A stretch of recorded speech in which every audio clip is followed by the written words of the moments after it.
grew up reading. I loved reading. They say that your favorite books in the world are the ones you read when you were 10 years old. And I don't know about me, but I don't know about you, but when I was 10 years old, I loved books that were funny. That had lots of adventure. And I remember those made me want to be a writer. So I always wanted to write books like that when I grew up. So I got older, I went to school for journalism, and I got some journalism jobs out of school. I worked at a local newspaper for a little while. I was an editor at a magazine for high school athletes, but I never wrote that book that I wanted to write. So about 8 years after I graduated, I started a side business working on Amazon, selling on Amazon. My wife and I kind of did it on the side, and pretty soon we were doing so well with that. I was making more than I was at my job. So I quit my job to do that full time.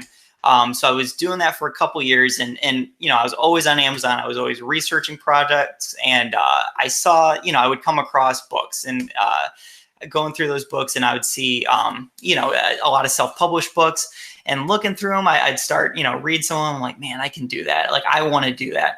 And so I knew Amazon really well, and I still had that itch to write. So I just one day I was like, all right, I'm going to write my favorite book for when I was 10 years old. So I sat down and thought about things I liked when I was 10 years old. Video games were at the top of that list. So I wrote a book. I called it Trapped in a Video Game. And you can probably imagine what it was about. And my brother is an illustrator, actually. And so that works out really well for me. So he did the cover and some interior illustrations. And then we put up on Amazon. I ran some Amazon ads, and first couple days, nothing, and go by in a week and 2 weeks. And, I would get some reviews from friends and family and things like that. And pretty soon the sales started trickling in, started coming in. And after about a month and a half, I don't know if it caught on the Amazon algorithm or whatever, but it started getting really regular sales. And, then it started getting reviews from people I didn't know, which was great. And it started selling maybe 10, 20 a day and a little bit more from there. And it became kind of a big thing. So I went on to write some more books in that series. And then eventually the next year, I got a call from Andrews McMeel, publisher, and they wanted to acquire it. And I said no, because it was doing really well for me self-published. And we talked some more, and I decided to do it, to make that experiment. So in April of last year, they republished the first book in the series. And then over the next couple months, we did the whole series. In February, the fifth and final book, they published that. And it's been doing really well. It's connecting with reluctant readers. I think, just on Amazon, people, it was a market that I wasn't really aware of, but of reluctant readers. And so parents, if a kid doesn't like reading, he almost certainly likes video games. And so, my book would come to the top of those lists. And since I wrote it for my 10-year-old self, those 10-year-old kids really, really connected with it, which led to good reviews, thankfully. And, that kind of built on itself. So that's kind of my story. I've written, obviously, several other self-published books. Superhero for a Day is one. I wrote one called Layla and Nugget, which is a series of mysteries for younger kids. But that's kind of my story, my journey, where I'm at right now.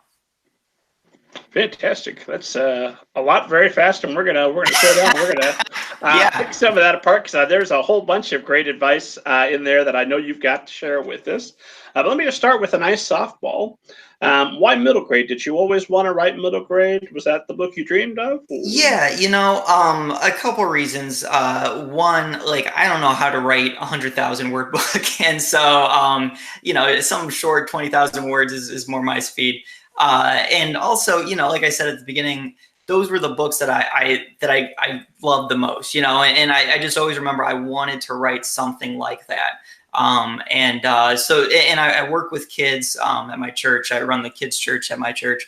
And I love that age group and that age range. And it always seemed to make sense for me to do that.